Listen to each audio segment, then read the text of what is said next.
నమస్కారం నాగార్జున గారు. నమస్తే అండి గారు. ఈ మధ్య మళ్ళీ సోషల్ మీడియా వైఎస్ఆర్సీపీ బాగా యాక్టివేట్ అయింది. మీరు గమనించినట్టయితే అసలు ఈ పోర్టుల దగ్గర నుంచి మెడికల్ కాలేజీల వరకు అన్నీ కూడా జగన్మోహన్ రెడ్డి గారు ఒక ముందు చూపుతో ఇంత చేస్తే అట్లీస్ట్ కొన్ని చిన్న పనులు కూడా ఇప్పుడున్న ప్రభుత్వం చేయలేదా అని చెప్పి ప్రశ్నలు వస్తున్నాయి. సో జగన్మోహన్ రెడ్డి గారు ఎన్ని పోర్టులు కట్టారంటే 5 సంవత్సరాల్లో 10 కదా ఇప్పుడు లిస్టులు కట్టేశారా ఒక ఆర్డర్లో వెళ్ళిపోతున్నాయి. ఏ స్టేజ్లో ఉంది ఒక్కొక్కటి? ఓకే, ఈ పోర్టులు కట్టాలనేటువంటిది ఇప్పుడే అనుకున్నది కాదుగా. రకరకాల స్థాయిల్లో రకరకాల సార్లు చేయాలి అనేటువంటి బందర్ పోర్టే తీసుకోండి. ఎన్ని గవర్నమెంట్లు వచ్చి ఎన్నిసార్లు అనుకొని ఎన్నిసార్లు అయింది? ఎంతవరకు వచ్చింది పని? ఒక గవర్నమెంట్ వచ్చినప్పుడు ప్రాధాన్యతలను బట్టి అక్కడ ఉన్నటువంటి వెసులుబాటును బట్టి ఏం మంత్రదండంతో హుష్యాన్గానే వచ్చేవి కాదు కదా. మనం స్టేట్మెంట్ ఇవ్వటం చేసేస్తామంటాం అనేటువంటిది ఇట్స్ వెరీ సింపుల్. మరి మెడికల్ కాలేజీ దానికి కావాల్సినటువంటి మెడికల్ కాలేజీలో కూడా చెప్తున్నాను. ఓకే, మెడికల్ కాలేజీలో ఏంటంటే గతంలో చూశారు కదా, చాలా కరువును ఎదుర్కొంటున్నారు ఇక్కడ ఉన్నటువంటి ప్రాంతం వాళ్ళందరూ కూడా. కాబట్టి ఇక్కడ నేను ఒక మెడికల్ కాలేజీ కడుతున్నానని మాట్లాడినటువంటి జగన్మోహన్ రెడ్డి గారు మాట మర్చిపోయారా మీరు? అక్కడ కరువు ఉంది కాబట్టి మెడికల్ కాలేజీ కడుతున్నారంట. అప్పుడు పెద్ద ఎత్తున ట్రోల్ అయింది. కాబట్టి ఏంటంటే వీళ్ళు మసిబూసి మారేడుకాయ చేయటంలో వీళ్ళు సిద్ధహస్తులు. అక్కడ ఏమీ ఇన్ఫ్రాస్ట్రక్చర్ లేకుండానే మేము తెచ్చేసామంటారు. ఇన్ని సీట్లు అంటారు, అన్ని సీట్లు అంటారు, మాట్లాడేసి మేము 15 మెడికల్ కాలేజీలు కట్టేసాం. వాళ్ళు చెప్పినట్టుగానే దాంట్లో కొన్ని కాలేజెస్కి చంద్రబాబు నాయుడు గారు వాళ్ళ గవర్నమెంట్లో ఉన్నప్పుడు ఇనిషియేషన్ జరిగింది.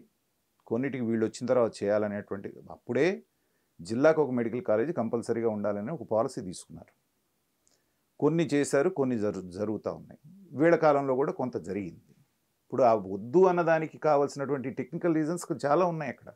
ఇది ప్రైవేటీకరణకి దానికి సంబంధించిన ఒక మెడికల్ కాలేజీ మాకు ఇన్ఫ్రాస్ట్రక్చర్ రెడీగా లేదు కాబట్టి సీట్లు మాకు ఈ సంవత్సరానికి వద్దు అనేటువంటిది చెప్పారు. ఇప్పుడు ఆయన ఈ మేధావుల ముసుగులో ఉన్న కుహనా మేధావులు మనం మీ వీడియోలో మాట్లాడుకున్నాం. వీళ్ళందరూ బయలుదేరి వచ్చేస్తారు. చాలా సీనియర్ జర్నలిస్ట్ అని చెప్పుకునేటువంటి సాయి అనే వ్యక్తి హద్దులు దాటి ఒక జర్నలిస్ట్ అనేటువంటిది కూడా మర్చిపోయి బుద్ధి బుర్ర లేదా మీకు దద్దమ్మలు ఇది అది అని భాష మాట్లాడుతూ అతను చేసిన వీడియో ఇవాళ చూస్తూ ఉంటే అతను జర్నలిస్టా వైసీపీ కార్యకర్త అనేటువంటిది అర్థం కావట్లేదు.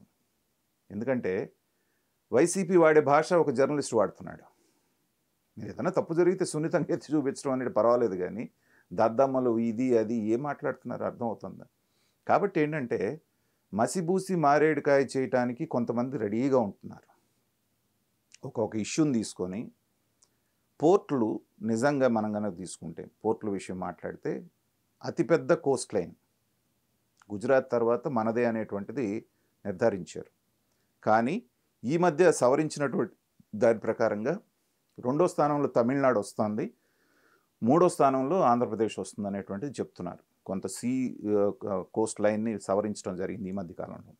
చేసినప్పుడు ఏంటంటే అన్ని చోట్ల ఈ పోర్టుల నిర్మాణానికి అనుకూలంగా లేదు. సర్వేలు చేశారు, కొన్ని చోట్ల పెట్టాలనుకున్నారు, కొన్ని చోట్ల ఇది అవ్వాలనుకున్నారు. ఫండ్స్ మూలాన సెంట్రల్ గవర్నమెంట్లో ఉన్నప్పుడు ఒకళ్ళకొకళ్ళు పొసక్క రకరకాలుగా జరిగినప్పుడు ఏంటంటే వీళ్ళకు ఉన్నటువంటి స్ట్రాటజీ ఒక చోట మేము పెడుతున్నామని చెప్పేసి పెట్టకుండానే పెద్ద ఎత్తున ప్రచారం చేసుకోవడం అనేది జగన్మోహన్ రెడ్డి గారికి అలవాటే. కియా మోటార్ చంద్రబాబు నాయుడు గారు తీసుకొస్తే ఏం చెప్పారు? రాజశేఖర రెడ్డి ఎప్పుడో లెటర్ రాశాడు కాబట్టి వాళ్ళు వచ్చారని చెప్పారు. నిన్న కూడా రోజా గారు ఏం మాట్లాడుతున్నారు? గ్రీన్ ఎనర్జీకి 1,70,000 1,60,000 కోట్లకు మేము ఎప్పుడో ఇన్వెస్ట్మెంట్ దాంట్లో ఒప్పందం చేసుకుంటే నిన్న వచ్చి మోడీ గారు ఇది చేశారు. అసలు గ్రీన్ ఎనర్జీ అనే దానికి స్పెల్లింగ్ తెలిసి దాని అర్థం తెలుసా వీళ్ళకి ఎవరికన్నా? సో ప్రతిదీ మేము చేసామని చెప్పుకోవడమే కానీ అక్కడ ఏమి ఉండదు. మెడికల్ కాలేజీల్లో కూడా సగం మెడికల్ కాలేజీ ఇంకా పునాదుల్లోనే ఉన్నాయి. మాకు సీట్లు ఇవ్వండి అని వాళ్ళని అడుగుతున్నారు. ఇలా ఉన్నప్పుడు ఏంటంటే టెక్నికల్ రీజన్ మూలన మాకు ఇంకా పూర్తి స్థాయిలో మేము రెడీ అవ్వలేదు కాబట్టి వాళ్ళని తెచ్చి ఎక్కడ పెట్టాలి? అలాంటి రీజన్తో ఒక కాలేజీ కాదని చెప్పేసి వీళ్ళు లెటర్ ఇచ్చిన దాన్ని పెద్ద అసలు రాష్ట్రానికి ఏదో జరిగిపోయింది నష్టం అనేటువంటిది ప్రొజెక్ట్ చేయాలి. కాబట్టి ఇందాక మీరు అన్నట్టుగా కొంతకాలం స్తబ్దంగా ఉన్నటువంటి ఈ సోషల్ మీడియా మళ్ళీ యాక్టివ్ అయ్యి ఇలాంటి వాళ్ళందరితోటి, కొంతమంది ఇక్కడ తెలంగాణలో ఉన్నారు, కొంతమంది మేధావులు అక్కడ కొంతమంది ఉన్నారు, వాళ్ళందరూ కూడా ఇప్పుడు మళ్ళీ యాక్టివ్ అవుతున్నారు. కాబట్టి ఈ మెడికల్ కాలేజీలు కానివ్వండి, పోర్టులు కానివ్వండి, నిధులు ఎక్కడోనే చెప్పండి. ఇక్కడ వాదనలు ఏంటంటే అండి, నిధులు లేని టైంలోనే జగన్మోహన్ రెడ్డి గారు ఇంత క్రియేట్ చేసినప్పుడు వీళ్ళు అప్పు తెచ్చి కూడా ఏం చేయలేకపోతున్నారు అనేది. అప్పు ఎవరు తెచ్చారంట? ఇప్పుడు అమరావతికి కావచ్చు, లేకపోతే వీటన్నిటికీ ఇప్పుడు చంద్రబాబు నాయుడు గారు చెప్పారు కదా, అవును, ఇంత తెచ్చి కూడా ఏ అయితే తెచ్చింది ఉన్నాయో అప్పు పోర్టు కోసం కాదు కదా, ఓకే. ఒక ప్రపంచ స్థాయి రాజధానిని నిర్మించడం కోసం తెచ్చారు అప్పు. పోలవరానికి తెచ్చారు ఫండ్స్, అవి తీసుకొచ్చి వీటికి ఖర్చు పెడతారా? ఇది ప్రాధాన్యత కాదు వాళ్ళకి. Over a period of time మిగతావి వస్తాయి, దానికి సంబంధించిన ప్రైవేట్ పబ్లిక్ ఇప్పుడు మొదటి నుంచి ఆయన మొత్తుకుంటుంది అదే కదా పీపీపీ అని చెప్పేసి ఆ ప్రాసెస్లో తీసుకెళ్తారు. మీరేంటంటే ఏదో ఒక అప్పు తెచ్చుకోవడానికో ఇంకో దానికో ఒక దీనికి శంకుస్థాపన చేసాం లేకపోతే ఇంకోటి చేసామని చెప్పేసి ఇదంతా చేసేసి ఆ తెచ్చిన అప్పుని తీసుకెళ్ళి ఇంకో దానికి ఎలా డైవర్ట్ చేశారు. ఇవాళ నిజంగా సిగ్గుపడాల్సిన విషయం ఏంటంటే నీతి ఆయోగ్ నిన్న స్టేట్మెంట్ రిలీజ్ చేసింది. 18 రాష్ట్రాలకు రేటింగ్ ఇస్తే 17వ స్థానంలో ఉన్నాం మనం క్రెడిట్ రేటింగ్లో. రేటింగ్ కూడా ఎంత తెలుసండి? 0. ఓకే. వాళ్ళు ఏం చెప్పారంటే కంట్రోల్స్ కాగంటాను చూసారా, వాళ్ళు ఇచ్చిన నివేదిక ప్రకారంగా 4 లక్షల కోట్లు ఈ 5 సంవత్సరాల్లో చేశామని కేంద్ర ప్రభుత్వం నోటీసులో ఉన్నటువంటి దీన్ని మీరు చెప్పారు. మీరు దాచిపెట్టింది పెండింగ్ బిల్స్ 1,00,000 కోట్ల పైన ఉన్నాయి. కార్పొరేషన్లతో పేరు పెట్టి బ్రెవరేజెస్ కార్పొరేషన్ ఇది అదే లక్షల కోట్లు తీసుకొచ్చారు. తర్వాత మిగతా వాళ్ళకి గవర్నమెంట్ బాండ్స్, తర్వాత గవర్నమెంట్ సెక్యూరిటీ ఇచ్చినటువంటి లోన్స్ ఇలా తీసుకుంటే 4 లక్షల కోట్ల దగ్గర దగ్గర ఉన్నాయి.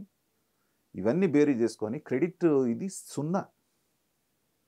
అయినప్పటికీ చంద్రబాబు నాయుడు గారు ఇన్ని నిధులు తీసుకొస్తున్నారు. ఇది మాట్లాడకుండా ఒక మెడికల్ కాలేజ్ వెళ్ళిపోయింది, లేకపోతే ఇది వెళ్ళిపోయింది. ఇవన్నీ ఏంటంటే దివాళాకో మాటలు. చేయాల్సింది ఏంటనేది క్లియర్ విజన్, ఏ రాష్ట్రానికి ఏ జిల్లాకి ఏం తీసుకురావాలనే బ్లూ ప్రింట్ కూడా రెడీ చేసుకున్నారు. ఎన్నిసార్లు చెప్పారు లోకేష్ గారు, ఈ జిల్లా ఇది, ఈ జిల్లా ఇది, ఈ జిల్లా ఇది అని. కాబట్టి ఏది ఎక్కడ తీసుకురావాలనేది చంద్రబాబు నాయుడు గారికి జగన్మోహన్ రెడ్డి గారి దగ్గర నుంచి నేర్చుకోవాల్సిన అవసరం ఉందని నేను అనుకోను.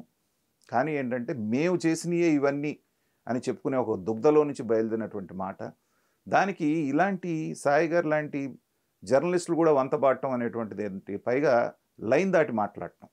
ఒక వైసీపీ కార్యకర్తలాగా వాడకూడని భాష ఒక ముఖ్యమంత్రి పట్ల ఒక ప్రభుత్వం పట్ల మాట్లాడటం అనేటువంటి చూస్తూ ఉంటే ఏంటంటే వాళ్ళలో ఎంత ఫ్రస్ట్రేషన్ ఉందనేది అర్థమవుతుంది. వాళ్ళతో పని లేకుండా ఏమనుకున్నారు వాళ్ళు, మనం కుక్కల జింపను విస్తరణ చేశాం కాబట్టి, అమరావతి మునిగిపోతుందని ప్రచారం చేశాం కాబట్టి అమరావతికి ఫండ్ ఇవ్వడం కాబట్టి అమరావతి మూలన పడుతుంది అనుకున్నారు. 120 సంవత్సరాల్లో ఎప్పుడూ లేనంత వర్షపాతం పడ్డా అమరావతిలో ఏమీ మునగలేదనేది తెలిసిపోయింది. అందుకనే వరల్డ్ బ్యాంకును ఏషియన్ డెవలప్మెంట్ బ్యాంక్ రెండు ముందుకొచ్చి 15,000 కోట్లు అప్పివ్వటమే కాకుండా వాళ్ళు ఇప్పుడు ఏం చెప్తున్నారు, ఒక గ్రీన్ ఫీల్డ్ సిటీ ఎలా నిర్మించాలో అమరావతిని మేము మోడల్గా చూపిస్తామని వరల్డ్ బ్యాంక్ చెప్తాము. అంటే వీళ్ళు చేసిన అబద్ధ ప్రచారం వాళ్ళు నమ్మకపోబట్టే కదా. వీళ్ళు ఎన్ని లెటర్స్ రాశారు మీకు గుర్తుందా? ఫండ్స్ ఇవ్వద్దు, మీరు లోన్ ఇవ్వద్దు, ఇది మునిగిపోతుంది, ఇది లోతట్టు ప్రాంతం. అవన్నీ చూసుకున్న తర్వాత వాళ్ళు బయటపడటం, వాళ్ళే ముందుండి మేము నడిపిస్తామంటాం, వీళ్ళు డైజెస్ట్ చేసుకోలేకపోతున్నారు. అందుకని రామాయణంలో పిడకలు వేటలాగా ఇది అది అని లేవనెత్తటమే కానీ దేంట్లోనూ కన్స్ట్రక్టివ్ క్రిటిసిజం అనేది లేదు.